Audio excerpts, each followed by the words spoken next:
Good morning, good afternoon, good evening, wherever you are, but no matter what, it's still Friday everywhere, I think, and happy Friday to you. I'm Shaun Cole, that's my good buddy, Billy Strange, and we are here for Beyond the Sim to chat about sim racing. How you doing, Billy? Good. How are you? I am all over. I don't know. I don't have a clear one-word answer to that question. Oh, How's that for an I didn't know it answer? was so complicated. It's gotten complicated, I hate to say. Pardon me.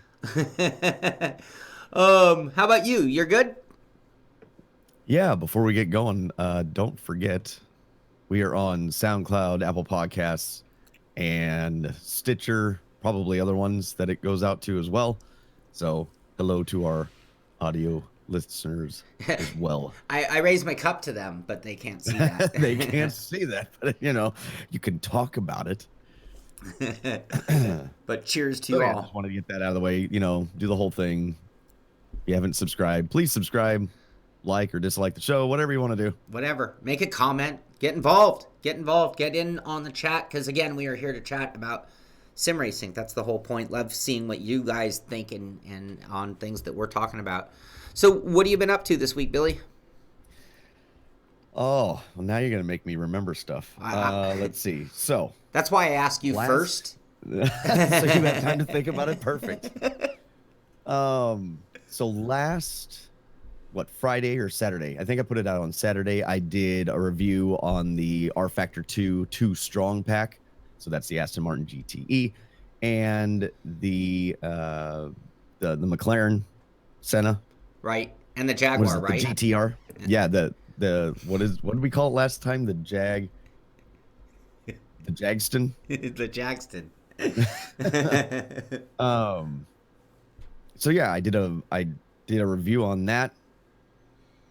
I don't know if you've got a chance to drive that Senna yet, but that's pretty impressive feeling. No, like the speed that you can carry with that car is ridiculous. Like through the corners, everything.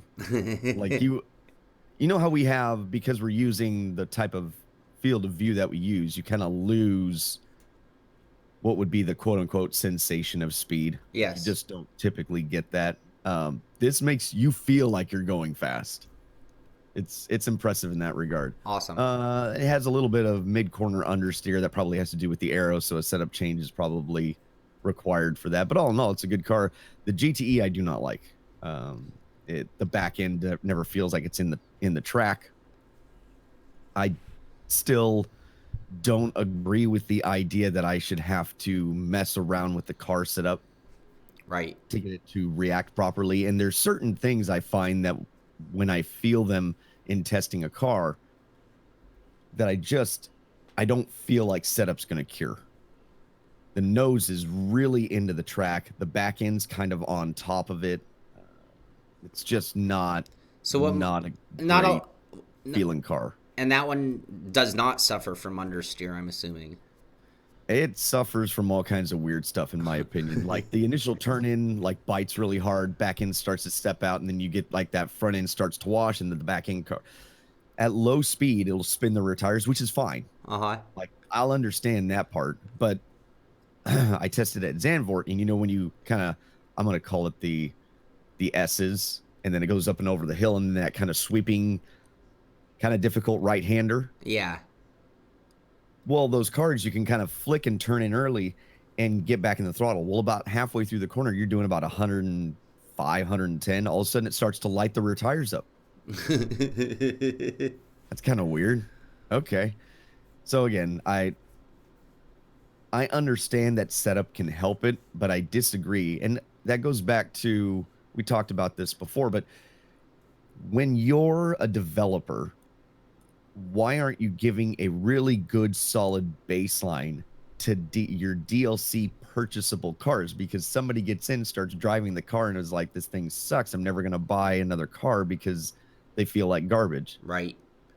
I don't understand that thought process. Sure. It doesn't make sense to me, because you're shooting yourself in the foot. Wouldn't you rather have the customer be happy with the car and then start to either make changes on their own to go faster or find a tune? But their initial experience with the car is really, really good. Sure. And I just don't feel like that GTE does itself any favors in the sales department. And when it comes to not providing a setup like that, that's sort of like the difference between crap service and white glove service. And it's like if you've ever bought a new car, some companies are like, here's your car, cool, have a nice day. Other companies, all of a sudden 6 months later, you get another care package from them, like, hey, thank you for being a Cadillac guy. And in the case of my Cadillac, that was, and it's like, I'll tell you what, that goes a long way in sales. Those little things that companies do. Well, in the case of setups for a car that you purchased, that's sort of like giving you the opportunity to really enjoy it. Like you could have the best food in the world, but if it's a crappy restaurant, it's not going to be as successful if it was a nice restaurant. You can make money with great food, period. I'm just saying, you really want to make money, well, give them a nice restaurant, a nice establishment. And that's the case here. Whether you could like or love something could affect future purchases.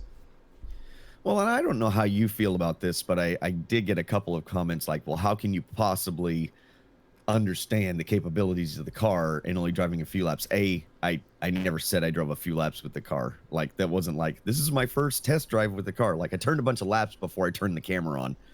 But besides that, I don't need a ton of time with the car to figure out what it does. Whenever I've sat in a new car in the real world, handful of laps at most. And you I mean, as a driver, you're expected to come to grips with a car quickly, right, and then sit there and relay information to your engineer so that they can either give you a better idea of what to do with the car, or they make a setup change. right. So I'm not an engineer. I'm not going to sit here and start making a bunch of changes to the car, show everybody what the car can do, and then I give the setup and people like, I can't drive it. Because setup is, for lack of a better term, it is a little bit subjective. We all have our different driving styles. But I can, you can do a general baseline and get somebody in the ballpark. But if I start ripping ridiculous laps with the car because I've done all these crazy exploit changes and stuff, like that doesn't do anybody any good. So my opinion is, I can get in the car, run a handful of laps with it, and give you a really good idea of what the car is and is not capable of from a driver's perspective. That's what the review is based on. I'm not going to sit here and it just reminded me of like a fine, like a wine connoisseur, or what I call nuts and bolts people, like in the military, like model builders. Yeah. Classic model builders for military stuff. They are so into the very fine details of everything. Right. I don't care. Right. I'm not building the car. I'm not engineering the car. Like, I get in and drive. My job as a driver is to get in and drive, right, adapt, and relay information. So that's how I do a review. So I don't know if that's something that you feel like you agree with, but that's how when I do a review on something, that's how I do it. Sure. Well, and depending on how your review is going, it's like, well, that's a secondary review that should be left in the hands of somebody with that kind of knowledge. So, being that I can't build a setup, it's really hard for me to have a great input on whether the setup aspects of the car are good or bad. But what I am a good judge of is an idea of how cars handle, an idea of how different body shapes should handle, how different downforce setups should work, and how the car's balance overall should be. And I think that's where I'm really good on the driving side. Like you said, I'm not an engineer. I'm not a setup guy. So when I start making tweaks, I'm kind of playing the guessing game like an amateur level anyway. So I'd be the worst person to give too much opinion on those types of things. But on the handling side, well, I do have a good library and diversity of cars that I've driven in real life and in sim from the beginning of sims. And that's where my knowledge and wisdom really is strong. So I would be fine in giving that opinion. Right. Like, I'm all down for somebody to go into depth with a setup of the car. Here, this is how you set this car for this particular situation, sprint race, endurance race, the type of track. Like, that's great. To me, that's not really a review. That's a tutorial. That's a how-to, not a review. Right. So to me, to me, it's a different thing. Sure, sure. The Let's other, see, what else did I do? the Go other ahead. thing, the other thing I find a little aggravating, and I think I've said it before on the setup front, is these developers have fanboys that are through the roof, right? Any sim, every sim. Whoa, we okay? Yeah, I don't know. Are we? I think so. I just got a total blackout right there. Um, but just right there, everything else is fine. But they have so many fanboys for each sim house that it wouldn't take any more effort than like just putting out the cattle call. And it's like whether you give away credits, whether you give away stickers, whether you give credit where credit is due, you know. Um, Yeah, but again, I worry about doing that because they are so used to one thing that I don't know that that's always the best idea. You know, especially if you have people driving a car that are not very experienced with the style of car that they're driving. They right. don't, you know, Well, because I do mean an I've upper end fanboy, not just like maybe cattle call well, is the yeah, but wrong then that's word. hard to discern, right? I mean, how Right. do you distinguish one from the other, especially if you're a developer and you're putting a casting call out? Like that's difficult to have an understanding of what that person's experience is. So, in a perfect world, yes, I think your idea works really well, but in my experience with working with some other developers, it doesn't always tend to work out that well just Right. because either the person that you've got a group of people. Part of them don't understand the car that they're driving. The other part really understand the car that they're driving, but they're so used to the way that their idea of physics work and not how a real car drives. To me, that tends to skew it into the wrong direction, Right. in my opinion. So Now, it's now, what I'm tough. saying is that I'd like one of their fanboys who's like an upper level game to provide, and I think it was NASCAR 2003 using Papyrus or iRacing as the example, where you had I think they straight up call it easy, medium, and hard, which was basically understeer, neutral, and oversteer. Okay. And it wasn't just like tire change to create understeer, but it was a car that was going to be a little bit more set up with an alien. You know, this oval racing. Yeah, So the there car, was different setups. I remember like doing the fast setup or whatever it yeah, was, and it fast. definitely has oversteer. Yeah, so if you took the car to like a California Speedway or car that will let the tail end come around, you would really get a lot of that in the fast setup. But the easy one was the kind of setup that just about anybody could jump in and, you know, you could go hammer down for the most part. You might push up into the Sure. wall, but you were probably going to hit it fairly square. Um, Well, I think ACC had a good idea of having. I think they have two different setup options standard. Same thing with Project Cars too. So I think that's right. a great option Yeah. because you're giving people, two options. Are you a less experienced driver, so you need the car to be a little bit more grounded, probably a little bit more understeer than the faster drivers would want, and then you have the fast setup, which is usually going to have less understeer, possibly even a hint of oversteer. It's definitely going to be more aggressive with the gears. It's going to be more aggressive with the aero, that thing. So there's a lot of ways to tackle it. Yeah, I would agree. I don't see why more don't give you a couple setup options. I mean, R Factor 2, they just have to have it in the load section down there. And they could just have a second, they could just have a second setup option that you just Yep. click on. Yeah. Because when you make a setup, that's all it does. So Yeah, exactly. All right. So what else did you? That was just one car. Well, two cars.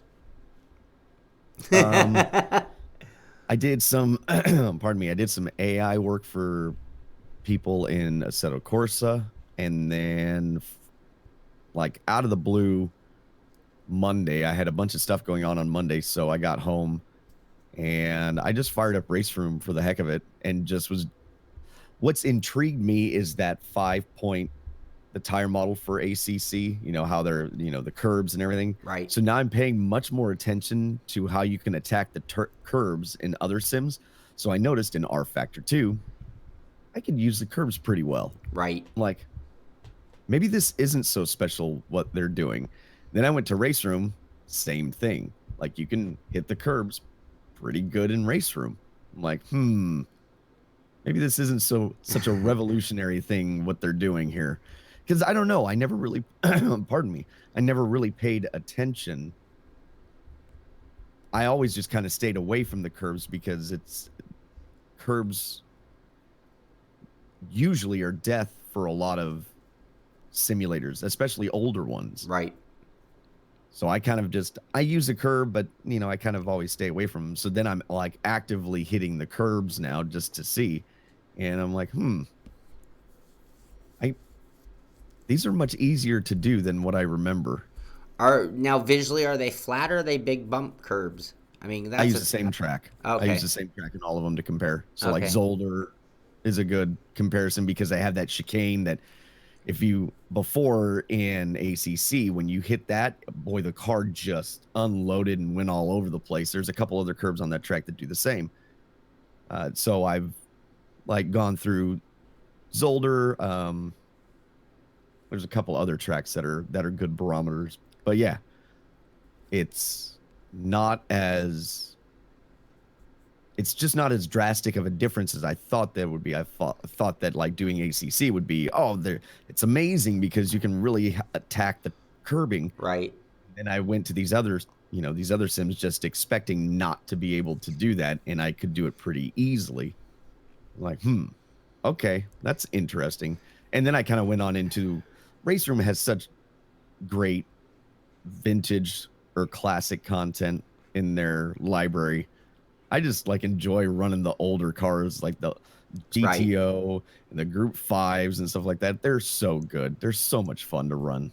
Yeah, that's one of the best aspects of that, and one of the things that I think is kind of leaving behind. Sim racing is leaving behind the old school, so that we're seeing fewer and fewer games embracing older cars and even tracks, where they're becoming so disciplined in their new series. So, like ACC being the Blanc Pain series, for example, F1 2019. Obviously, they have some older stuff, but it's like, yeah, when you talk about, I mean, like one of my old school favorites was like the old Capri, Uh-huh. like GTP Capri, Mercury Capri, and it was like this little beast of a car that was a handful with a relatively short wheelbase for the size of motor it carried, and running that at like Nürburgring and just being like needing to have a stick shift because the car was grunting and just making the noise that had to be done with a stick shift.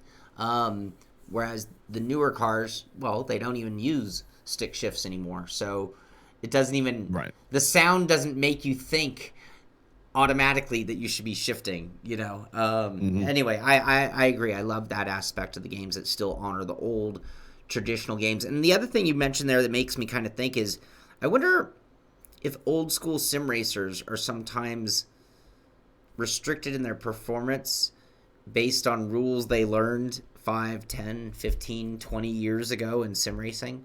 So, for example, early era Sims, the curbing would just like, if the car caught air, it was going to make it so unstable that by the time it landed on the ground, and we're only talking this much air, I'm not talking Yes. jumping, but by the time it hit the ground again, the suspension hit was going to make the car very unstable. So, if something like that would create this built in, Pavlov's dog kind of response of, I don't hit curbs. And then you get to modern cars with their incredible traction or modern Sims interpretation of curbing. And there are so many cases where and this gets back to like cutting and cheating and going off course where to let you too. It's like, well, I don't know. Can you just blast through and over that chicane? Or do you Hmm. have to, finesse your way through it? And that could be a huge time chunk and maybe an area that we old dogs don't always test, as well as we could.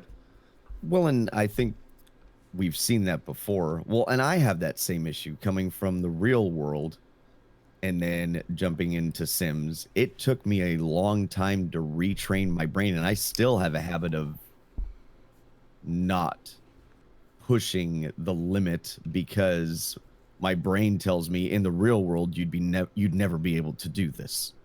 Right. You just wouldn't. You can't do some of the things that you're doing in the Sims regardless because you wouldn't make that pass because that's a lot of money if you make the mistake, Right. Right. right? Unless you're going for, a last lap victory pass at some huge prestigious race, you're probably not going to do that, especially if you're self-funded. Right. So is that pass really worth the new left front corner, a top wing, and a trip to the hospital? Right. So, I mean, to a degree, you do have to throw caution to the wind, but there's still a tipping point. Right. So yeah, and I also think that I don't know if I hear it as much lately, but the argument, at least only just a few years ago, probably 2 or 3, was if it's not difficult, then it's not realistic. Right. Or it's not hard to drive. Well, and I think that's developed from an older school sim mentality where things were difficult to drive. I mean, I still argue that NASCAR 2003, while it's fun, I would argue that there is still a lot of the roots of iRacing coming from that. I can feel it. Absolutely. Sure. So the back end never feels like it's in the track. Yep. That's why I will jokingly call iRacing Papyrus, because it just still so is Papyrus. It still I was so surprised when I tried it last year how much of that DNA you can still feel. Yep. In the car. So they've gotten better about it, but I still don't prefer the way, especially on the road course side. The oval side I'm typically okay with. Like I think it does finally feel a little better than 2003, but the road course side still kind of feels the same way. Like I never really connect with the car. And I just find that people are looking for that feeling because that's what they're used to. Right. And so then when they go to another sim, because it feels different, oh, well, this isn't realistic. This isn't correct, XYZ. And sometimes that's not actually the case. But I think there's less and less of that as time has gone on. I think we've finally gotten over that bell curve, that hump, that hot lap hump day, where I think the idea finally is being broken that race cars are not inherently difficult to drive. Now, the older ones are a different story. If you start talking about 60s and Grand Prix era cars and some of that era, then yes, those are a more difficult car to drive. If you're talking about a very modern high downforce car, those are typically going to be harder to drive because you have to drive them so hard to get the aero to work properly. Right. You know, a GT3 car and some of these other cars, these more modern cars, like they're not that difficult to drive. It's just finding, the difference between a decent driver and a really, really fast driver. You're talking the margin is much smaller. Right. Sure. And you're talking about mistakes. You're talking about, a more experienced driver will make less mistakes. They will also learn from their mistakes much quicker. Mm-hmm. And adapt to that. Mm-hmm. Yeah, they're also ready when they know when they've made a different move on the track, what to anticipate that from the next corner from the car. Right. Or a less experienced driver, all of those things will make them much, much slower over the course of a race. Right. That would make a great video. Like, take an experienced driver. You could do this. I could do this. Anybody who's got a lot of laps under their belt could do it. And actually take them to a track they've never been to. And maybe in a car they're somewhat, and everyone has a track they've not been to yet. There's too many tracks on Earth. So go to whatever. And then watch the improvement at each corner over the course of 10 laps. As they, and getting back to that adapting. It's like, well, if you missed your apex on turn 1, was it a braking? Because then you got to back up your, and obviously lap 1 is recon. But I mean, for me, if I'm learning the track by lap 2, certain corners I might already remember and might be looking for absolutely. And by the third lap, I'm getting now what I consider my second attempt at a decent apex. And so on, and constantly improving every single corner until you know the entire track. All right, what else? Go ahead. Sorry. So to piggyback off that, I listened to the Dale Jr. Download, the podcast, and this last one he had was on or with William Byron. Mm-hmm. And they get into iRacing.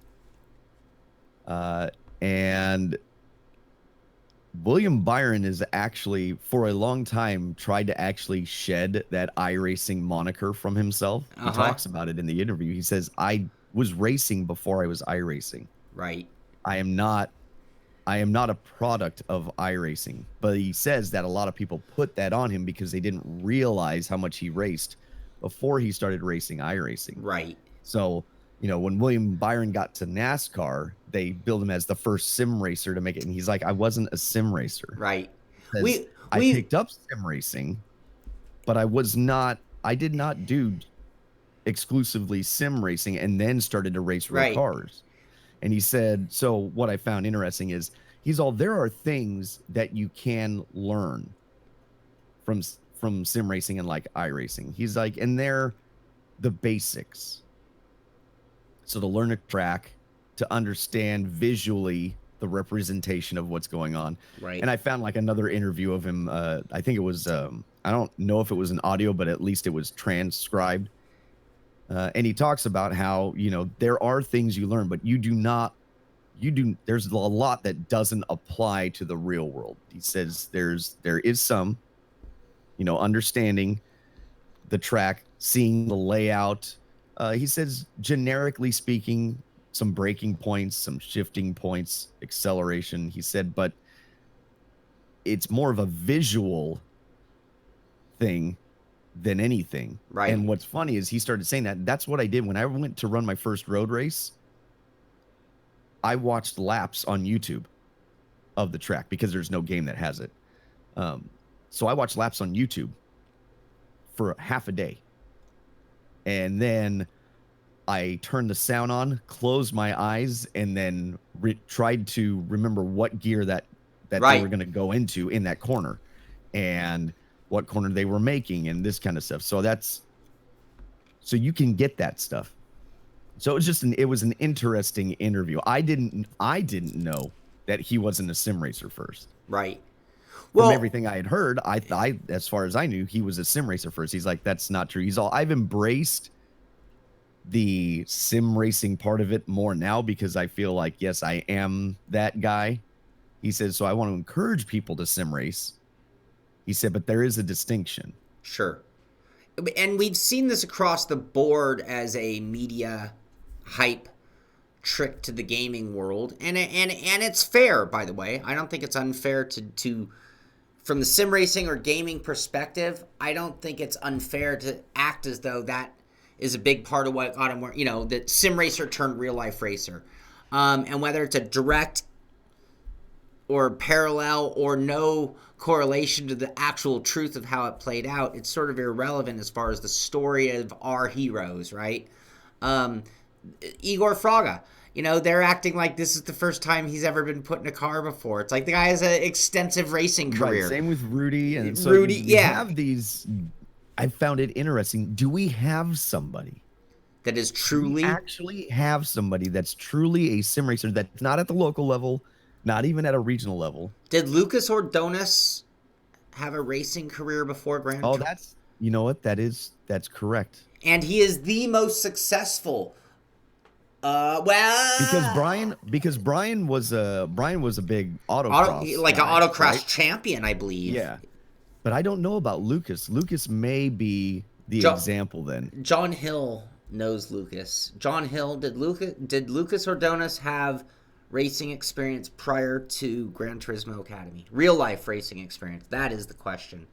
But this goes back to I don't remember. This goes right. I'm trying to think of it. This goes hand in hand with what you and I talk about all the time, though. Certain things. Number one, esport bubble burst. We have a direct correlation to real life racing. Not only in that we're doing something similar, but the overlap of how many sim racers do really race. Like, I know a lot of sim racers who do some form of amateur racing. And if you amateur race, you're really... Oh, that's right. You were Jan Martinborough. That's right. Did Jan Martinborough have prior experience? And then looking to move up a ladder, right? I mean, and that's the bottom line, is that a lot, and I made the claim that all of us would take the chance, and I think you corrected me saying, no, there's some who don't want the fear aspect. They aren't going to jump in a real ride. I think there's quite a few, actually, that wouldn't not just take a lap or two in a car, like Right. really get out, mix it up, commit to actual racing. I don't know that there's a ton. There are some, but I don't know that there's a ton of people, because it's a whole different ball game when you get in the car and it starts throwing you around and your neck gets tired and all this kind of stuff starts happening. A lot of people, it's different than going to your local kart track. Right. Jan Martinrow did not even karting experience. Okay. And Scorpion saying he thinks Jan didn't have any either. Wait. Jan. Yeah, we're both talking Well, Jan. No, now we're talking Lucas. No, yeah, up at the top, Lucas, he said, okay, so those are good. I was trying to think of one and I couldn't think of one the other day because all my brain went to was the more recent, like,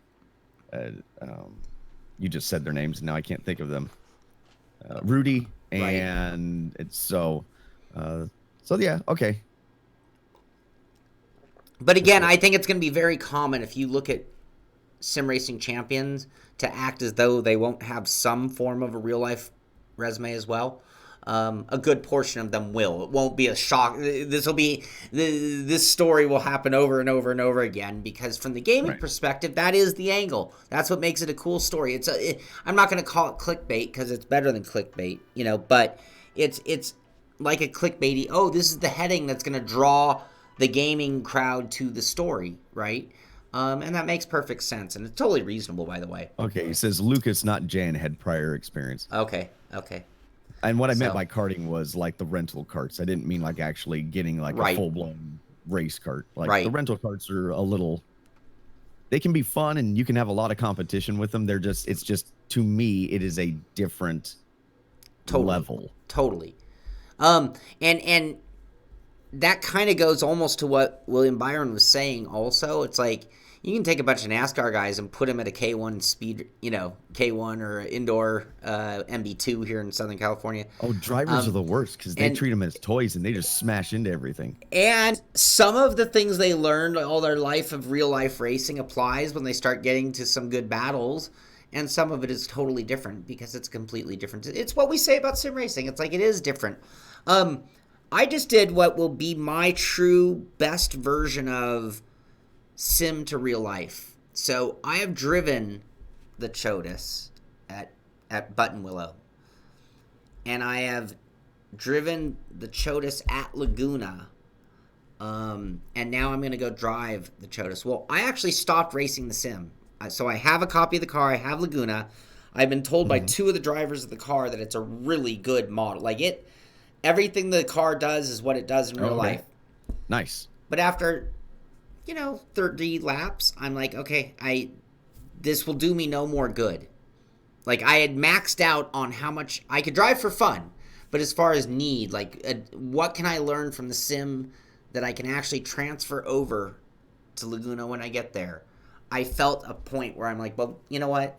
I've learned the corners that I might need to drop second gear, which is nice to know. Because now I know it's a 3-4 track unless I make this mistake or that mistake.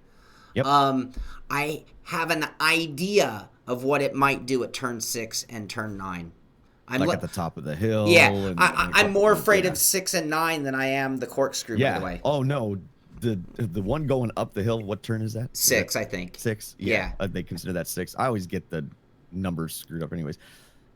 That is an unnerving corner if you are not familiar with it because you can just sail it right off. Yeah, and that curb is a giant no-no. Yeah. That little red mound will throw you into that outside wall too. In a kart, it is no bueno. So it taught me, but I'm like, yeah, but I'm still driving a simulated version. I'm not dealing with the actual body mass the way it's going to hit my ass. And when I get that feeling in 9...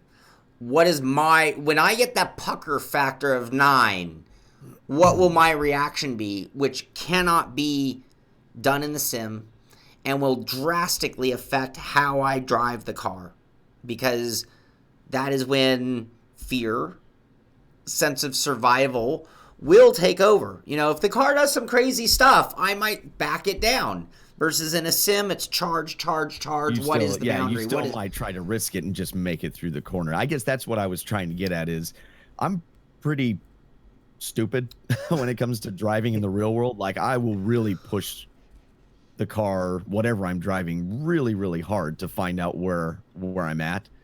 But it's very rare that I step over that line and actually spin out or crash on my own. Mm-hmm. In a sim, when the car does a little wiggle, I would be more tempted to just ride it out. Where in a real car, I would already know that that's coming and doing everything that I can to already minimize the mistake and the problem that's going to happen because I maybe overdrove or locked it up for just a blip going in the corner or what have you. Where in a sim, I might try to just see if I can still carry the same amount of speed, Yeah. and if I go off into the gravel a little bit, it's not a big deal. Right. Like if the rear end comes around a little, the next time around in a real car, I might come in just a little less hot. In a sim, I'm going to come in at the exact same speed, but I know what it's going to do this time. So now it'll be preventing that or catching it super quickly, but maintaining that maximum speed. I won't back it down that sensibility notch. But with that, I might also loop the car and put it in the wall. Right. Which one of my latest quotes, car please. I mean, I'm not shy about crashing cars in practice.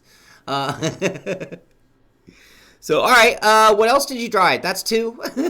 Well, then on Tuesday, I went into the studio. We finished up 2 more songs, so those are all done. We've got them buttoned up, and we're figuring out how to release them to the world. So I went and did that. Do you guys have like a producer? Or you self-produce? You just rent studio time? How's this work? So how it works is, we write all of our own stuff, but in the studio, you tend to add more to it. And nothing's really locked in, so you may slightly change how you're playing a part, or like vocally, you might, it sounded one way when you were doing it, and even though we were doing pre-production, we still don't have all the tools that are available in an actual studio. You can get close, Right. but to me, there is a difference in recording in your own space versus going to an actual studio, a real recording studio, and actually doing it there. So the guy that records acts as an engineer, but he was actually doing a little bit of producing for us as well. Like, if I had an idea, he'd be like, yay or nay kind of thing. And then he did the mixing and the mastering. Like, I tried to do the mixing, and I would like to think that I'm listening to the music as a whole, but I found that because I knew certain parts were coming up, and I would focus on those parts and then build the mix around those parts instead of I just can't do it. I'm too close. Right. So I had to literally just hand it off to somebody else. It's like a math equation that has a mistake in it. If it's your equation, you can look at it all day. You're not going to see the mistake that you made. Right. Somebody else comes in and they're going to be like, oh, well, that's that, Yeah. So that's what we had to do. Just hand it off to him. And I think he did a bang up job on it. I think he did well. So all right, I have a question about this that I can make a parallel to racing. Okay. So if Ganassi's going to go for some demo day, test day at a various track, maybe they crank up the wick a little bit on certain engine settings to find the boundaries, Now they're going to go run laps, but they know they're a little volatile. And if they had a race tomorrow, they would not be running those parameters on the motor. They're doing it because they are in. So when it comes to music, is there like a studio version that you're like, look, we can do this in the studio, but we could never do it this way on stage? We have to back it down. Okay, so you do crank it up a notch for that. So when you are, I would give the example of if you go on tour as a vocalist, you are told actually to not give 100% every night because your voice won't make it. Right. Your voice just will not hang. If you're like giving gut-wrenching performances every night with your vocals, it's not the same as in the studio. In the studio, you have recovery time, so it's a little different. Now, a really well-trained vocalist will learn how to mask that. So it sounds like they're giving 100%, but they're really about 95%. They're not killing themselves so that they can be consistent every night. So oftentimes you'll see the singers point to the crowd and have them start singing. It's vocal rest. Right. They're making it so that they don't have to do it. Or you might hear them slightly change like a key or being in a different register or whatever.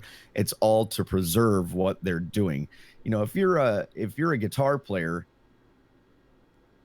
you go into the studio and you play 5, 6 guitars Right. in one song, but you're only one guy. So then you have to figure out what's the best amalgamation of all those parts to play live to still Right. give you the same feeling that you heard. Yes. I Yes. was gonna say on CD.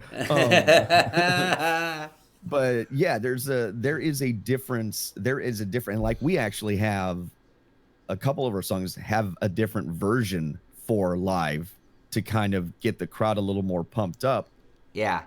because that's not necessarily how the song was intended to be written, but in playing it, we found like a little thing to either add or do differently that we can visibly tell that really gets a better reaction from the crowd. So we'll do it a little differently live Right. than we would on the recording. Sure, sure. There might be some pause that you throw in because the crowd does this or whatever in Yeah. anticipation. So yeah, it's all those things. You gotta and as a performer, you have to read the crowd. You have to understand, are they into it? What worked? What didn't work? Right. And all that's it's almost the same as when you're driving a car. You're reacting to what's being given to you. It's kind of the same thing. You watch the crowd. Right. What are they reacting to? Do you interact with them? Are they really into it? Can you interact with them a little more during the song or in between songs? Or Right. uh, we're kind of losing people. We need to get right to the next song. Like go go go go go, because Now, we can't lose interest, kind of thing. is it voice saving that makes Bruce Springsteen go into some 35-minute monologue between songs? Have you ever seen a Bruce Springsteen concert? Well, if he's doing it correctly, it is a form of rest, even Right. though talking can still tire you out. It is not the same. It is. So what they like vocal coaches, what they tell you is you should not really go more than about an hour ish a day, Right. full blown practice. He did like a 4-hour concert. Yeah. So but that starts to cause irreparable damage over time. You do it Right. consistently every night. And while you may be able to do it, it is not necessarily good for your voice. And that's what they found. Like a lot of people, Adele and Jacoby from Papa Roach and all these people that would do long sets or not sing properly, not give the proper rest, they had to go have surgery on their vocal cords because Robert Plant talked about it the other day. He did some interview and I'm watching it, and he went to a vocal coach in like 1989 or 1990, and they told him, if you keep doing this, you'll have no voice left, All kind of thing. So right. yeah, it's an interesting parallel. How about that? Yeah, well, I mean, there's amazing similarity if you think about it. But I think that's the kind of thing that you would find on anything that has to go on tour. And you think about racing, and once you're at the pinnacle level series or even lower series, it's a tour. It's no different than being on Broadway on a Broadway show that's going national and going around. And it's like this whole crew. It's a circus. The racing world is amazingly no different than Ringling Brothers. And all the same precautions and procedures go on. And, a band doing the same thing. Your engine is your sound, right? I mean, that's your car. Mm-hmm. And it's like you have to make it last every race. You have to finish high in the points at the end of the season, which means being there at the end of the season. You need to run on a budget. You need to. I think they talked about Bon Jovi having a really hard time doing a lot of the stuff that he did in studio because his voice was just so worn out that was it Richie Sambora is the guitar player? Okay. He had to start doing a lot of his parts because his voice was just done. Wow.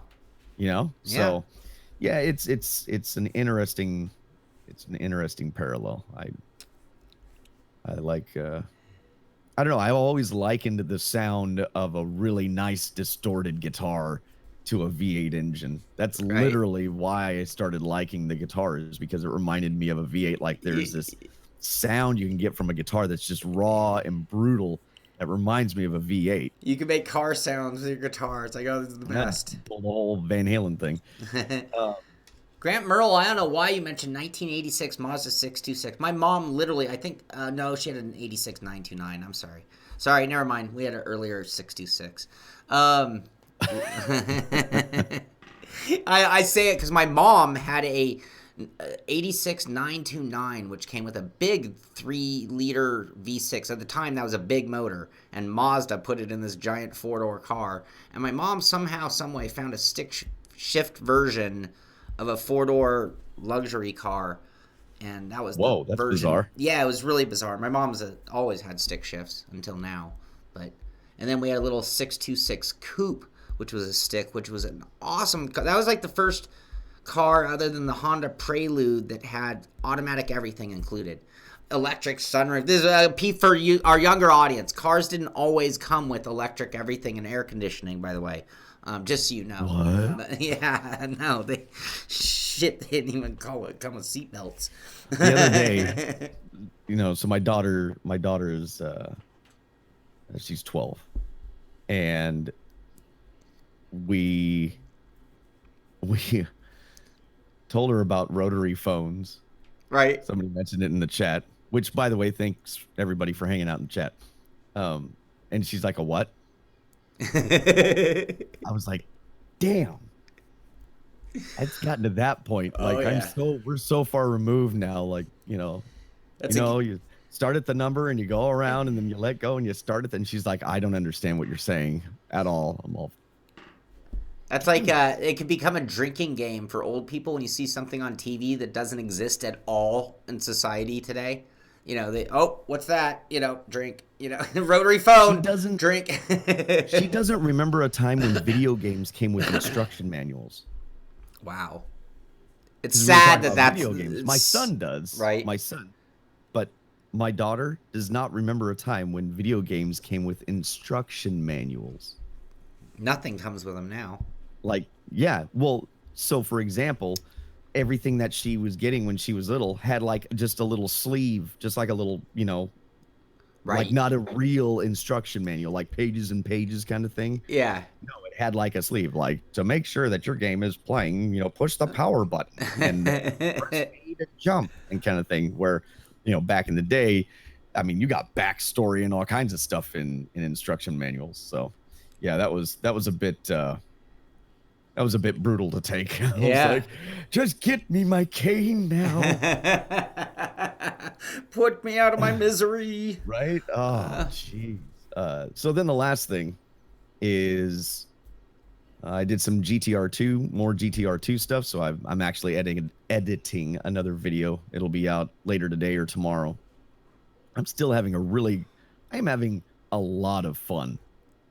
I can't believe I made the comment in the R Factor 2 video that the audio is not very good. It's down, like, the McLaren sounds okay. The the Vantage sounds too clean. Like, the audio is too pristine sounding.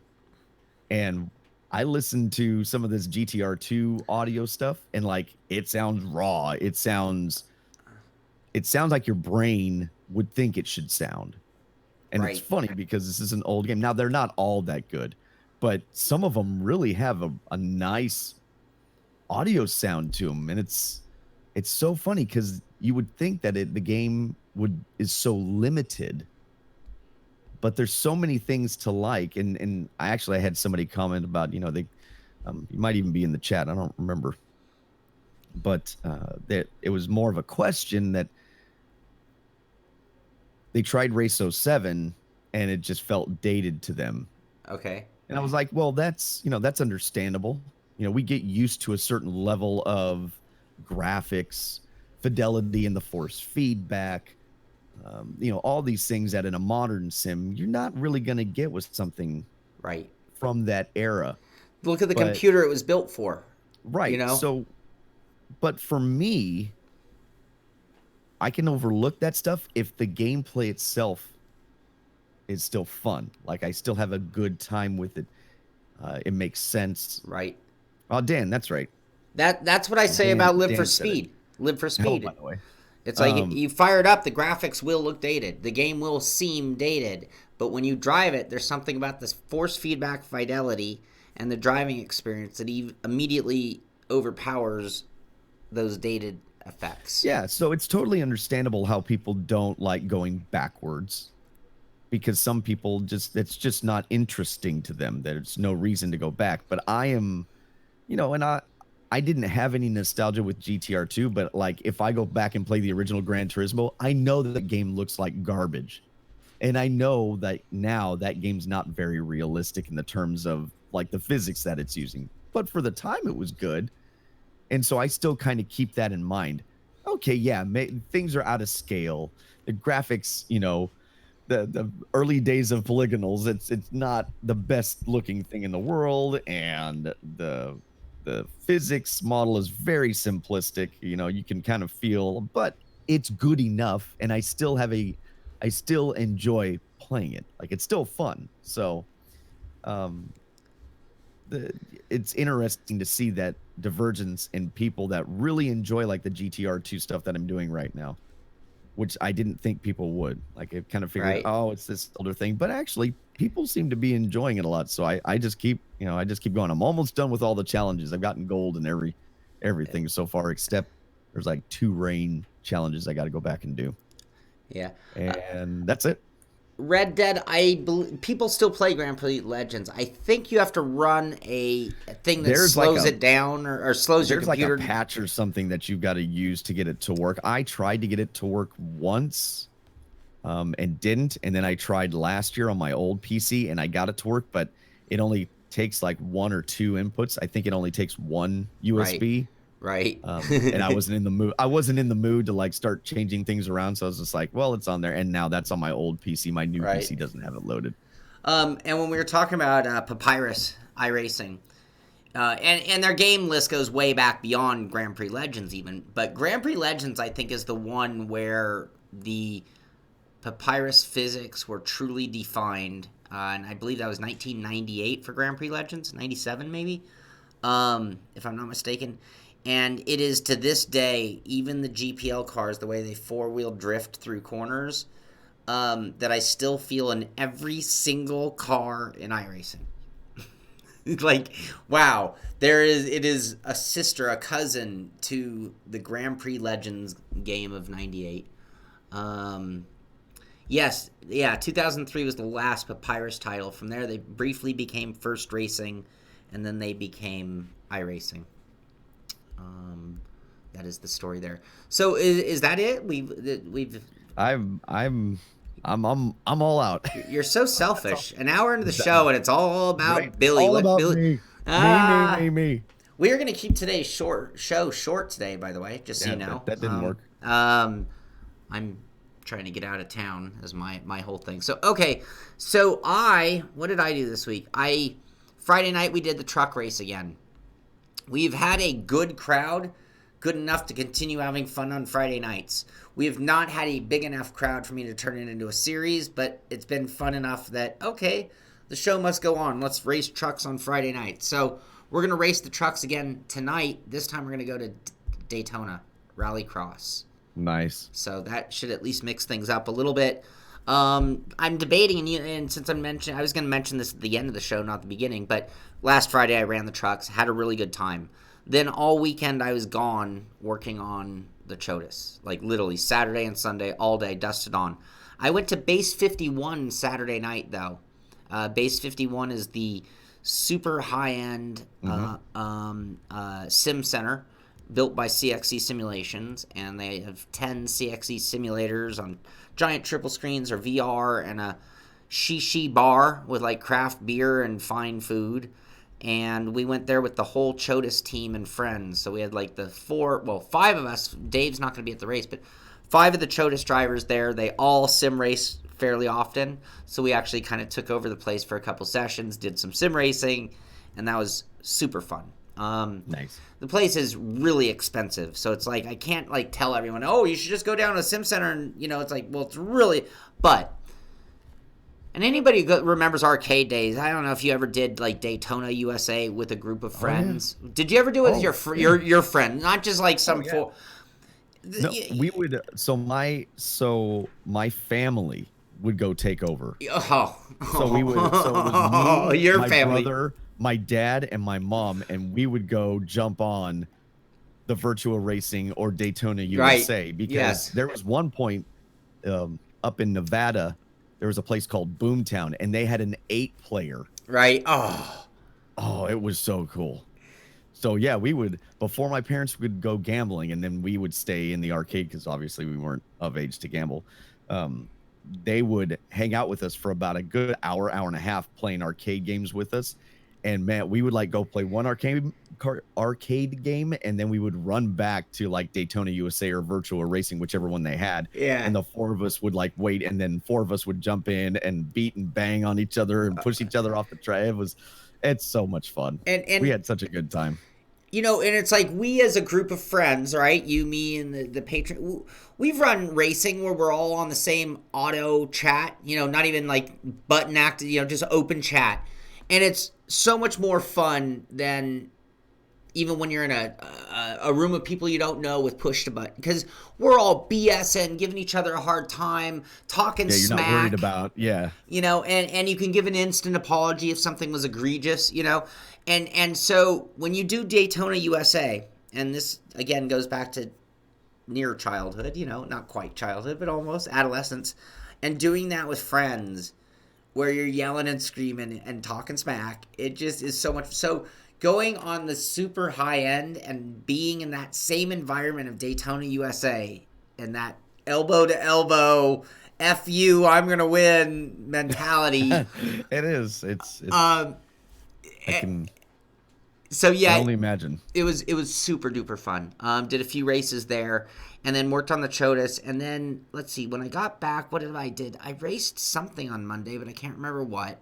I think I drove the Chodas more on Wednesday, Okay. and then on or Monday, and then Wednesday I got back. I've been waiting on parts to get this Extreme Sim Racing wheel stand XT2 wheel stand review going. It's extreme. It is so extreme. It actually has a monitor stand, and when I'm just gonna say when I first saw that, I was like, oh, you can't do that, because I don't want a monitor stand on a full rig. I like them separate so that my rig doesn't shake my monitors. Yeah, I had mine attached to my rig, and after a while I was like, this isn't what I wanted to do. Yeah, I think that. So a monitor stand with a and I'm like, no, you can't do that. This thing's a beast. It actually holds the monitor really well, and it's like, oh my god, I can't believe this thing. But So does it isolate the vibrations well from your wheel?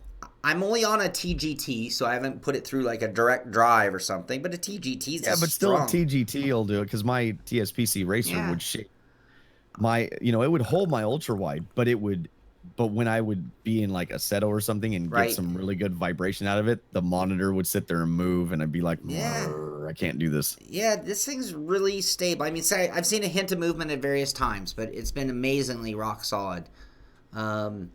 Well, people are calling out all the good arcade games in chat. Man, Sega Rally, Stewart's like how I miss the arcade days. Absolutely. There was something, again, my kids will never, I am sad that my kids will never really experience the same arcade days that we got to experience. They're calling out Sega Rally. Somebody said, well, there's the NASCAR Experience one. I remember when we had something like that, about 45 minutes from me, there was like this huge place that had all these NASCAR simulator looking things in it. Somebody else was calling out some other stuff here. Yep, Sega Rally. But I remember like Super Monaco GP and doing the Suzuka 8-hour Yes.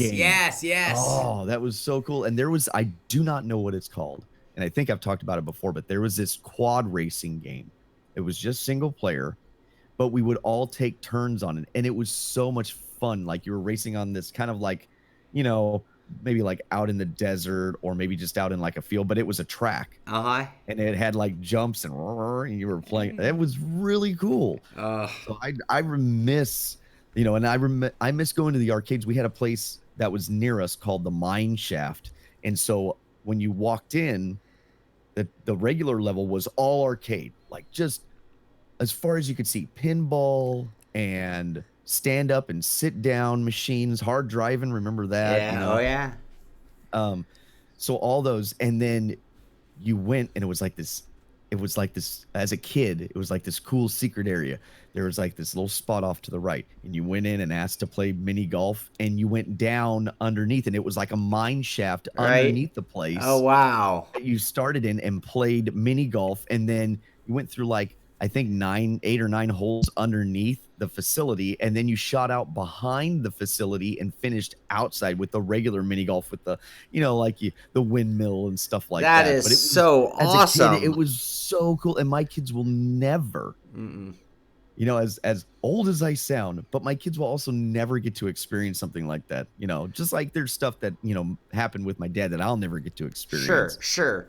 But we are probably closer to everybody before us than everybody after us is going to be to us.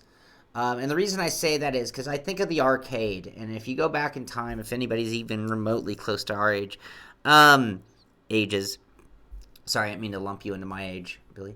Um, we, but the arcade was like the spot. So like I'm thinking of like being a 16-year-old today, and it's like I don't know, maybe Starbucks would be the closest thing, and it's not even close to the same. But after school, I would be at the arcade with or without money.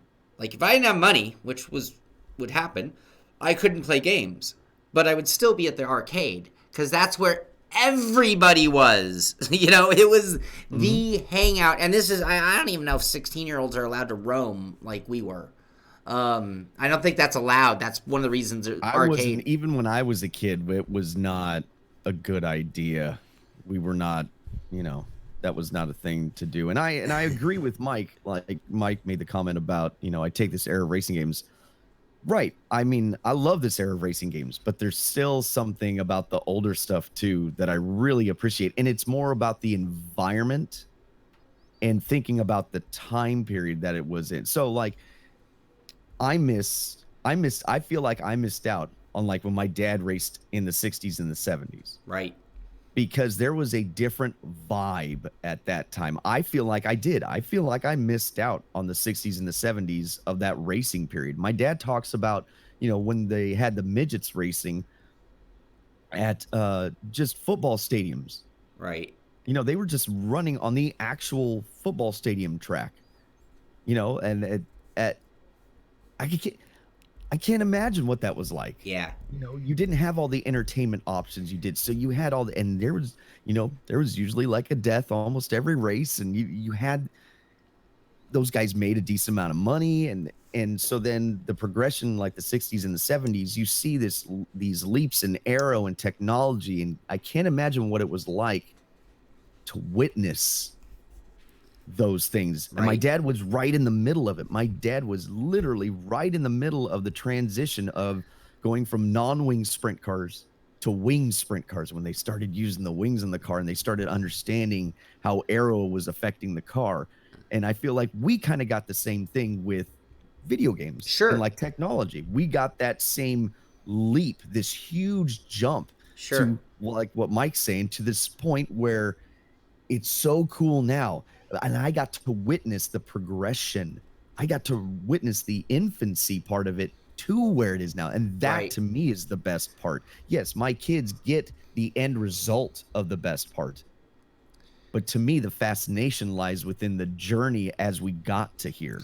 Well, and right now we're at that point. So I love where we're at too. Sure, we're at the pinnacle of sim racing, obviously, being the most current. But the differences, the incremental changes are like, oh yeah, that's nice. Oh yeah, that's better. That's a reaction between a F 2017 and 18 and 19. Oh yeah, they did this and that's better.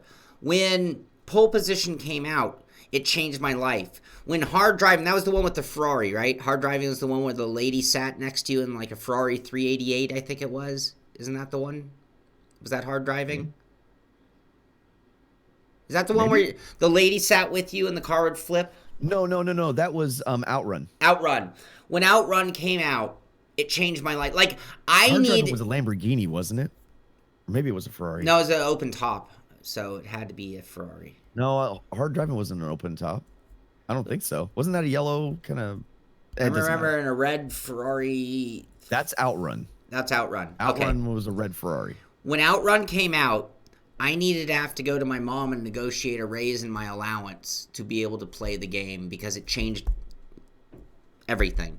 Looking at pole position, well, now pole position holds its own pretty well, but looking at some of the early racing games, and then Outrun comes out with motion, it had motion and it had force feedback, and it was like, oh my God, this is a totally different level. So we weren't looking at just incremental changes. We were looking at like massive leaps forward in technology with new games that were happening within like 12, 18 months, all in the span of my childhood of, from 14 and a half to 18, we went from dots coming at you in Knight Rider. I was 4 to 8. to, well, like I said, I'm not trying to lump you into my age. But we went from Knight Rider and lights coming at you, and Spy Game where the track just came down. Yes. Yep. To pole position, to Outrun, to Daytona, all within a span of 4 or 5 years. And if you look back in time right now, 5 years, we haven't made that kind of leap. I mean, yes, things are way better even in a 5-year span, but not at that same giant growth rate. Ferrari Testarossa, thank you, Silent Storm. Yes, I always called it so when I was a child, because I was still a child, Testarossa, I called that the peanut butter cookie car, because the vents looked like when you put the fork in the peanut butter cookie. I like that. That's I can remember that jump, and we get good leaps, but we're not getting the same kind of leaps now. We've kind of gotten to the point where, yes, there will be leaps in technology, but it's not as, I mean, can you even PlayStation 1 to PlayStation 2? Right. I mean, that was a big jump in tech. Yeah. So, yeah. I don't know. I understand people that don't care about that stuff, but I've always found history and the stories behind things fascinating. Like, I'm always interested in developer stories. Like, what was a turmoil? What caused them to do something? So I will watch those game documentaries about that kind of stuff, because I just find it fascinating how things get made and the progression of what's going on. Yep. So completely. So let's see. So yeah, that was, and then Wednesday we had a really good hot lap pump day, which will transition us into the news, I think, as far as this goes. Hot lap pump day with Rick Motec. They just throw random iRacing combinations, and this week, luckily, it was awesome. They picked Laguna Seca, and if there's a track I just want to keep running at right now, it's Laguna Seca, so that's perfect. And they ran it in the IndyCar, which is awesome. That's also what I tested that wheel on. So when I'm talking the TGT on that wheel stand, that's with the IndyCar at Laguna, which is quite a bit of wheel work, actually.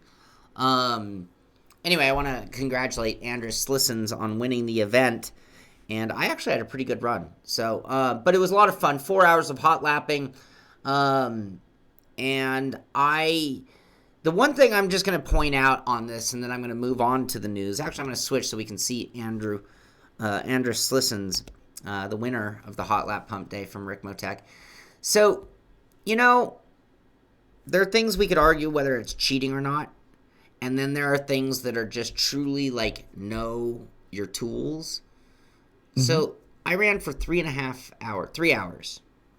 At which point, Robbie Unser, who's in the event with us and on the chat, says, "Hey, Shaun, have you tried the push to pass?" Well, we're doing a hot lap competition in a car that basically has a nitrous button. It's not, but I mean, it's. I hate that idea. But you got the Fast and the Furious button, which there's no reason if you're in this event. I don't think there was a limit on it. You could have just basically clicked. I don't know how long it lasts, but if you figured that out and put a timer on your thing that like every 8 seconds to be pressing that button, you basically could. Anyway, I didn't become aware of this thinking, and again, it's just thinking. This is know your tool. This isn't cheating. That is part of that. It's part of it. Yep. And it's like, but nobody said it. This was not like, no one in the chat wrote in, "Hey, anyone using the push to pass?" or nope. So by the time I finally tried it, I actually couldn't really use it that well. I mean, I wasn't ready to really maximize it as well, and I didn't put a good lap in. It's in the chat for you. No, Andres, congratulations. I don't even belong in the podium. I'm sneaking my way in. So you didn't use push to pass. See, there's even more in it for you, too. My best lap was actually set without it. But I think I could have got more. RG, normally I don't answer that on the fly. That's there is no best. My answer to that is there is no best. When it comes to pedals, there are a lot of personal preference. Under $1,000, you kind of only have like one or two choices right at that 1,000 mark, and then everything else is significantly cheaper and perhaps not even comparable. The P1 pedals come to mind for a good under $1,000 set of pedals, but you can easily spend more than that. Anyway, he's looking for the combo, a wheel and pedal. Oh, best wheel and now that's an even tougher question to answer. Then you have to get into brand loyalties and things like that. I think you could go safe to say you could use the Fanatic V3s.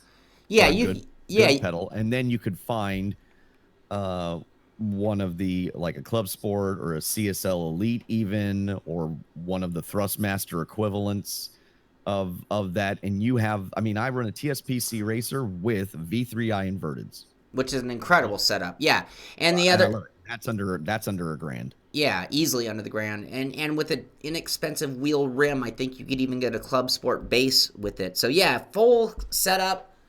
Definitely start with a set of Fanatic V3 pedals, inverted or not.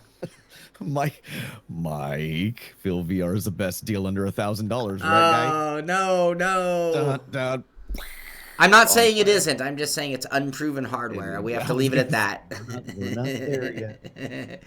Boy, that's a whole thing, isn't it? And then on wheel preference, yeah, it's like, you know what? You could save a lot of money compared to the Club Sport with a Thrustmaster base, and then pick up an extra wheel rim. So, like, people joke at me a lot because I was driving an Indy car with a 13-inch round wheel, which just doesn't even look right.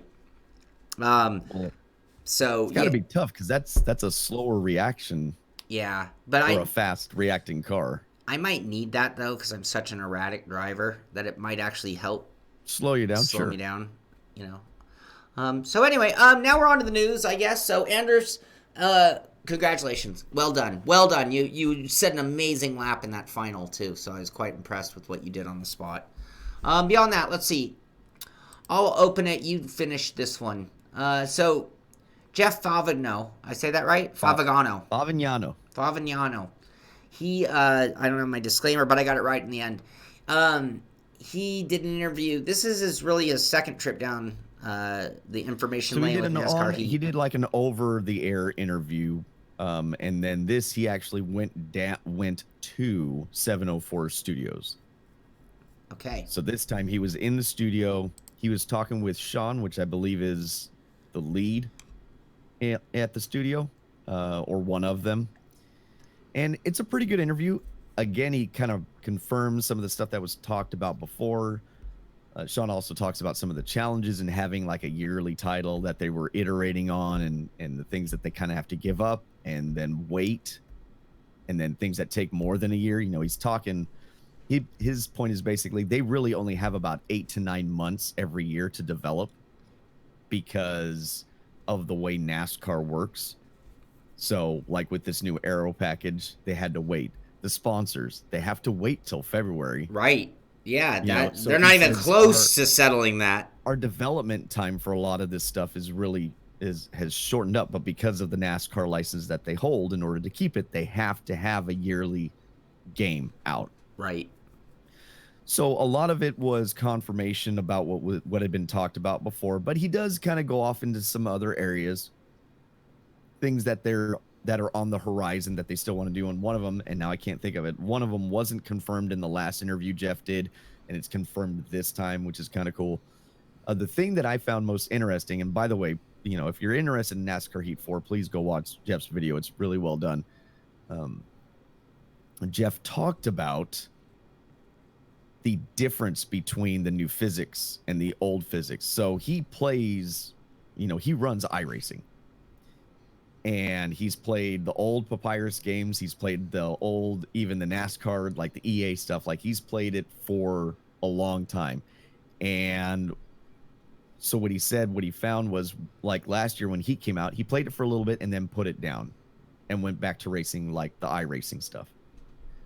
And he said from last year, from Heat 3 to now Heat 4, when he tried it in the studio this time, he said it took him almost a full day to come to grips with how different everything was. And so to me, I thought, well, that's a good and a bad thing. Right. So it's good that it definitely doesn't feel like Heat 3, but it concerns me a little bit because you were racing iRacing, and now it makes me feel like maybe it's not even anywhere close to iRacing, which is kind of iRacing for the oval stuff is the benchmark. So I'm very curious, like what this feels like now, because he was talking about systems that he wasn't having to deal with before in Heat 3. Tire wear was a big one. So all these different things, and now he's having to deal with them. So I don't know if it's just based on the comparison, and that's why he struggled so much, or if it really doesn't feel like anything he's played before as far as oval stuff. So again, I am very intrigued. I'm cautiously optimistic. I don't want to, say that I'm fully on board, but they're saying the right things. Right. Now they need to execute. Yep. That makes sense. Okay. Well, that's cool. Yeah, no, like I said, if you're interested in Heat 4, it's a good video to watch. I encourage you. Jeff's a really good guy, so support his channel anyways, and get some more info out of Heat 4. And Todd McDanger said, unlike most, he enjoyed Heat 3. And the reason I'm bringing this up, he says, you really got to tune the wheel to feel right. I'm on board for Heat 4. The reason I'm saying is, I think a lot of games, I mean, and we can all pick our favorites, and I'm not trying to pick one above another. I truly do believe that everybody is free to love any game that works. But the point is, the first step is spending a little bit of time getting everything dialed in. There is no one size fits all for wheel settings, game settings to work with the wheel. But I tell you what, if you want to love a game, one thing I will say is, like, let's just say it has every element you want. So you want to love the game. Mm-hmm. Well, the more time you do spend dialing in your settings for your wheel is also going to increase the way and that acclimation to the physics. So whenever we switch games, we have to get used to the physics. We have to get it so we can predict how the car is going to handle, which is exactly what a real-life driver does. They learn the car well enough to predict its behavior. We have to do the same thing for our sims, and the more time you spend working on those settings, taking that time, the more comfortable every game is going to feel. And eventually you're going to get it to where it's best for you, and then it's a matter of whether it's what you're really looking for. But yeah, I completely agree. But with that said, I also agree with knowing that there are plenty of other titles that I enjoy much more, and if you're not enjoying it within the first, few hours, then why bother? You've got so many other we are so lucky to have the amount of titles to choose from right now. I don't need to waste. That was kind of my point with F1 2019. I just didn't enjoy it in the first couple hours. I'll just get my money back and I'll go play something else that I know I enjoy. And then maybe next year it'll be different. I wasn't saying unequivocally after spending 40 hours with the game, you can't possibly like it. It was just like, it wasn't for me in that amount of time. And I feel like in that amount of time, I should find things that I really enjoyed doing with it. And I didn't. And you know what? I don't have time to sit here and waste playing with all the settings and all that stuff. I'll go run something else that I enjoy. Sure. For example, like, I love Grand Theft Auto, as everybody knows. So I actually spent a lot of time trying to get a wheel dialed in to play Grand Theft Auto. Now, it turns out it's a terrible way to play the game. Great way to do the driving part. But it was like, because I like the game so well. I to see you do all the other stuff on the wheel. I'm trying to punch women with my... Why would you say that? Oh, we need a disclaimer for everything. Oh, man. Doctor demonetized. We're in trouble. Because I think that's the whole point of Grand Theft Auto is everything that you can't and shouldn't do in real life, you do. That's why I play Grand Theft Auto. Oh, man. I live vicariously through their characters. Ooh, that's scary. Jeez. All right, moving right along. Wreckfest. So Team VVV, the longtime sim racing publication, they put out a video on Wreckfest PS4 and Xbox One gameplay preview that came out at Gamescom 2019. I mean, I guess the biggest thing for me is that, well, I'm assuming that all their effort is going into this version. I heard rumor there would be an update for the PC. There's going to be extra stuff for the PC as well. Yeah, and I would imagine that part of that's going to be some compatibility. Isn't this going to be cross-platform, if I'm not mistaken, in the end version of it? Freaking chat is killing me right now. Yeah, Trevor. I'm Trevor. Oh, man. Sorry, everybody. Sorry. This is David Shaun needs a new T-shirt now. Oh, you know what? I'm a little tired. I get cranky when I'm tired. What can I say? Woo, man. All right. So anyway, that's good news though. Wreckfest. I love Wreckfest. Probably safer for me to play Wreckfest than Grand Theft Auto for the whole world.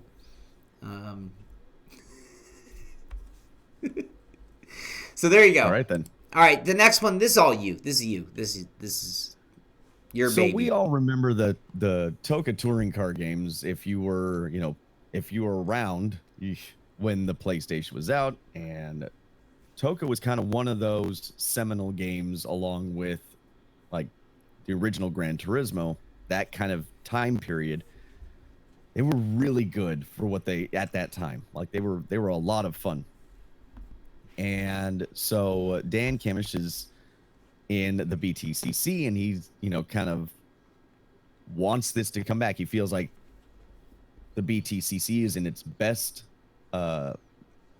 state that it's ever been in as far as popularity. He sees all the esports stuff happening, so he wants to get something going with the BTCC license.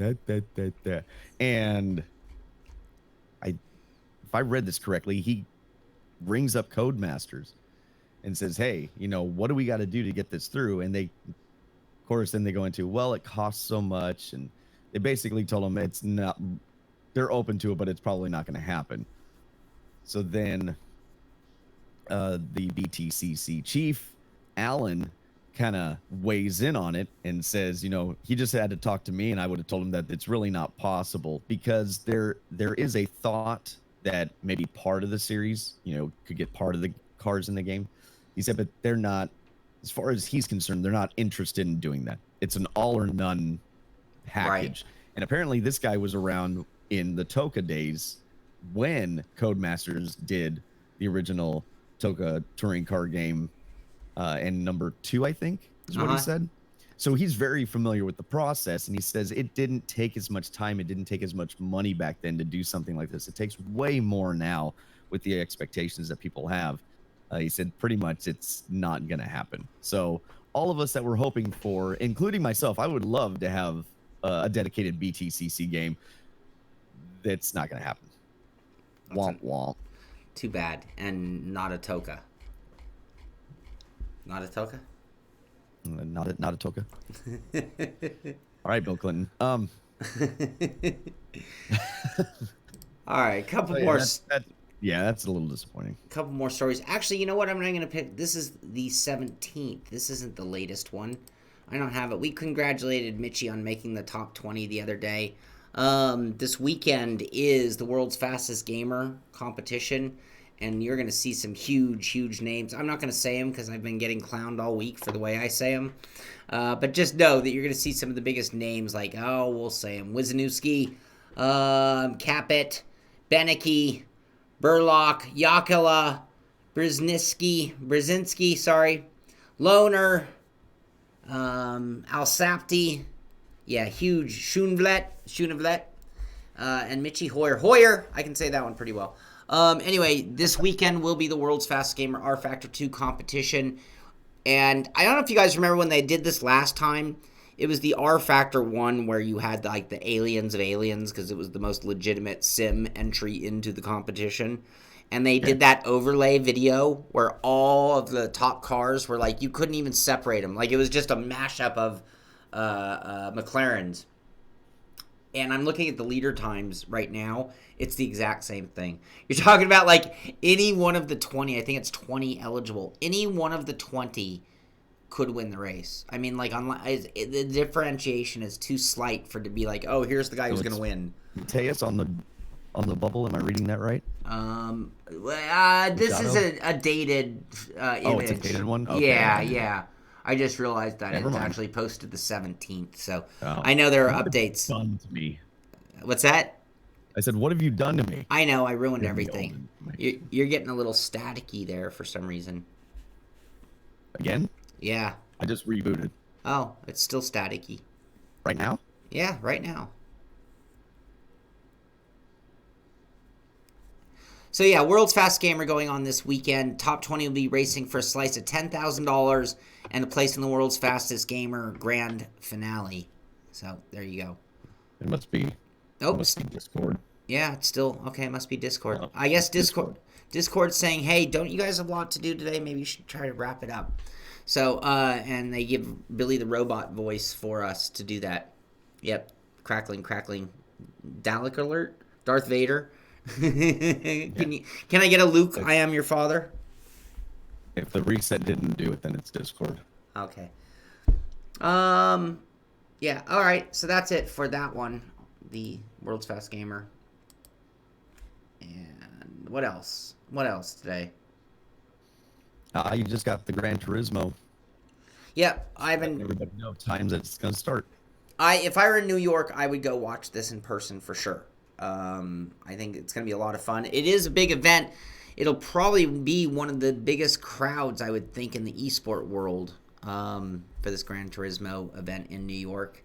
So, yep, it's going on this weekend. We have the August 23rd, Friday, so that starts today at 1500. Tomorrow, 1400, and 1400 again on Sunday for practice, manufacturing series, and the Nations Cup races. So, what else? That's pretty much it for the news. So I guess before we bring it, any thing on your mind this week? No, I think we're good. I know you had did you have one thing you wanted to go over before we skedaddle? Yeah. Since you're still in crackly voice mode for sure. Yeah. So I've been talking about going. Okay, wait, hold on just a second. Since you've mentioned that, I watched this freaking video game, and it's done in like this Commodore 60. It's a new game, but it's done in like this 8-bit style. It is terrifying. It's called Faith. And Faith 2. There's like a part 2. And like some of the animation in it is just disturbing. And they did the voice. So there's this program called Sam that does this text to voice deal, and it has that 8-bit like crackly and it's all kinds of wrong. It just made me think of it. I was just like, I watched it the other day. It's unsettling. I do not need scary games in my life at all. Not at all. That's one of my fears of some of the VR games. It's like I do not, and I heard you talk about certain games like man, you're talking about just in VR, you would maybe actually have a heart attack. I don't know. No, we really don't have a big controversial topic. But one thing I was going to talk about, I've been talking a lot about going to Laguna in this chump car race. It's actually a Lucky Dog race with the Chodas crew, B Team Racing on Facebook if you want to follow the telemetry next week. The race is actually on Wednesday and Thursday. Practice is on Tuesday. Set up Tuesday. Practice Tuesday. Yeah. So the guys I race with all have good jobs, and they all own homes, and they all have families, and are all normals. Best word ever from that movie, normals. I love that reference. Anyway, Suicide Squad, that's what I'm thinking of. So I, unlike them, I'm not an engineer, and I don't have a nice job or a nice home, and I probably shouldn't be racing by those basics. So when I want to race, if you want to race like a Lucky Dog, Lemon, 24-hour lemons, or any of those things, you're looking at somewhere, if like, let's just say the car already exists and you already own all your gear, which is a few grand also. Every race weekend is going to be somewhere between what, $800 and $1,200, just racer fees, tires, fuel, car repair will be $800 to $1,200 per race, per driver. I don't have the money to be blowing that kind of money. Well, I do, kind of. No, I don't. But what throws it over the... I don't. I have the money. Not one dime of it should be going in that direction. But I can rationalize spending that money for my love of what I'm doing. What I can't rationalize is the extra $500 minimum that would be of staying in a hotel room and eating out dinner at restaurants at night and eating track food during the day. Mm-hmm. And that's at least $500 for that same. And I'm like, so if my average cost is $1,000 and the accommodations and food make it $1,500, that means that every 2 races I lose a race. Or if I cannot pay that $500 every 2 races, I save $1,000, which means every 2 races I get 3 races out of my season. And doing it on a budget, okay. I'm like, well, that's to me. And I just think, man, we racers, I think, at least me, I represent the crowd that I would do anything it takes to get on a racetrack. If you gave me a little bit of money, I'd be like, oh, cool, more race budget. I have no sensibility issue doing protective things for the future. I have to race cars. I just love it too much. So, but I can't. I'm not rich. I'm not a trust fund baby. I have to save my dimes to race. And I'm just thinking, okay, so anyway, the reason I've been really stressed out this week is I'm trying to prepare my car for my camping trip and do all that in addition to working on the car, getting the car ready to turn around. And then by the time it's all said and done. Anyway, it's important that I sleep well. And so I've been putting a lot of work into modifying my on-track camping routine so that I can not feel like I'm missing out when the rest of my team's going off to a hotel at night. But I'm like, but these are the sacrifices I will make. But guys, I want to play too. Yeah, they all, but again, they all have really good jobs. They earned it. So they're going to go stay at a nice place and go have a nice meal, and I'll be at my campsite. But I have to be honest. Peanut butter and jelly? Yeah, no, I'm gonna bring some burgers and hot dogs, and yeah, I'll be eating fine. No, to be honest with you, I'm so excited because to me that's like getting back to your dad. Like, to me, racing is, I wish racing never got beyond like that glorified privateer era. Oh yeah, he talked about when he was racing flat track, he would sleep in the van. They all did. When they would, yeah, and then when we would go to the sprint car races, they just sleep in the cab of the truck, or what? Because that was back in the day of open trailers and all that. And to me, that's kind of part of it. And so to me, I'm not actually going to be jealous when the guys go to the hotel. I will actually be like, later, I'm going to go over to my campsite and be here living at Laguna Seca because that's what we're here for. That sounds kind of fun, actually. Yeah, I'm looking forward to it. So and again, the sacrifices we make. So when I went to Willow Springs, which if you've ever been to Willow Springs, it's notoriously windy from 3 o'clock on. My camping stove was having a hard time cooking with 80-mile-an-hour winds. What do you know? Oh, okay. It wasn't quite. So anyway, I'm like, I need a better... Get yourself a windscreen? So I was looking, I'm like, what am I going to do? And then I'm like, well, I watched 100 Easy Ups fly through the air that same day or break their legs. Yep. I don't really want an Easy Up, but I ended up at the Easy Up site. And they're not the only ones that make these. They're called beach tents. I didn't even know these existed. I knew there were tents, but I'm like, I don't need a tent. I want to cook. I don't want to cook in a tent. It's like 3/4 of a tent. It has no, on like the long direction, there's no face. Yes. And so it's enough to get in, but not be enclosed entirely. So anyway, I found this thing, and you literally just pull it up, and it pops the whole tent up. $60, and I got this thing. So what I've been doing is the always be improving mentality of my campsite. So this will be my third camping race, Nice. and You have each to take some time, pictures. yeah. Oh, I think I'm gonna do a little time lapse video of setting it up. So I'll have the car packed up and then do a time lapse of converting it. And I have like blackout curtains for my windows so I can like watch TV at night.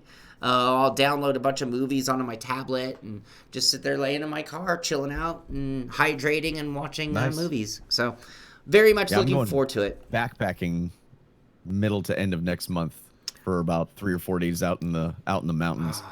And I got this cool little camping stove that has a little burner you just put on the little can of fuel. Yeah, yep, can of fuel, and it has a windscreen, and I just got it. This will be the first time that I've gotten to use it, so then I can put my pot or whatever up there. I'm all looking forward to it. I'm like, oh, it's nerdy.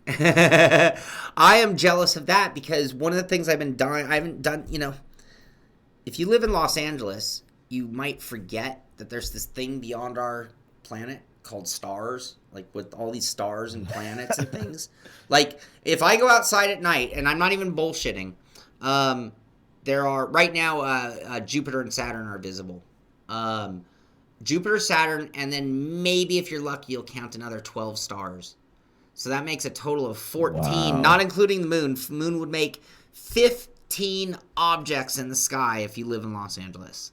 Oh my where I live, like the whole sky is lit up with stars, and that's the way it's supposed to be. I mean, I'm thinking that I might be doing a high desert camping trip coming up soon. Ooh, that sounds cool. Because I want to look at stars. I want to see some shit. I haven't seen a shooting star since I was a kid. I tell my brother about shooting stars. He's like, "What are you talking about?" I'm like, "Dude, shooting stars." Don't you never? And he's like, "I've never seen one." I'm like, "What?" Yeah, he's never seen a shooting star. Oh man. Yeah. So. Well, we're all over the place today, aren't we? Yeah. We've covered a little bit of sim racing today, I think. Right. Life mixed with sim racing. I think that's the importance of this show. When I used to think about other shows like this, I think that's what made them. It was the overlap that was as exciting as the obvious to be discussed. So sure. I think we're all very similar characters. I don't think there's this huge difference in who we all are. This like bond we have of sim racing creates a lot of other overlap in everything, in our lives, I think. I'm assuming, even though we're all very different. I mean, Anyway, that's gonna do it. I mean, anything else, Billy? I think I'm tapped out for today. No, I'm good. Me too. It's been a good show. Okay, little clerical before we call it a day. So tonight we will have a truck race. I am debating polling the password so we can actually get to the 60 people and get all the heats in that I want to get. But if I do that, it means that everybody has to get there early enough. So we'll open the room up at 5:30. If you want to be guaranteed a spot in the room, you need to get there early, because if I don't do a password, it will fill up. Friday night, Rallycross Heat Racing, truck racing on it's the Pro 4 trucks at Daytona Rallycross. 5:30. If there is a password, it's SimPit 2019. I'll be taking suggestions from the guys on whether we should or shouldn't do a password on Discord. But SimPit 2019 is the password if there is. If not, get there early. And then I'm gone. I'm gone for an entire week. So I'll be working Saturday and Sunday on the Chotis. Monday, there will be no pit stop because I will be driving to Laguna. Wednesday, there will be no pit stop because I'll be racing.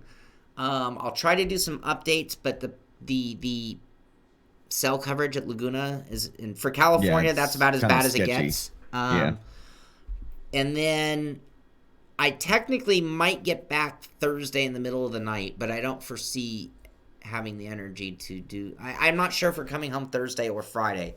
So that's why I told Billy we're probably taking next week off. So yeah, I won't be back. Saturday of next week, I will get back and I'll be dying to do some sim racing by then. So Saturday of next week, I'll probably be streaming and doing things. But yeah, Saturday of next week, my band plays a gig with Skin Lab. Oh, awesome. Awesome. So we're gonna go do that. Be sure to tune in on the channel anyway, though. Mitchie Hoyer is going to be streaming live that World's Fast Game. I can't believe he's going to stream live. I didn't tell him not to. He was like, can I? And I thought, man, I would never stream live if I was in something that big, that significant. Like, I'm not going to stream when I have $10,000 and a shot at the world's fastest gamer on the line. But Mitchie Hoyer is. So be sure to tune into the SimPit channel here on YouTube. Anyway, be sure to check out Billy Strange Racing on YouTube. You can see his video on the Aston and the McLaren. And amongst other things. And be sure to check us out on SoundCloud and what are the other? SoundCloud, Stitcher, Apple Podcasts. It probably RSS feeds to some of the other ones as well. I think I'm going to download a sampling, like episode 1, episode 4 of our show to listen on the road. You can listen to our progression. I want to see if we've gotten better, different, or how we handle ourselves. But I think we do pretty good. Anyway, everyone, get out there, do some racing, have a great weekend, and thank you for being here talking sim racing. I'm Shaun Cole, that's Billy Strange, and we will see you on the track. See you guys later.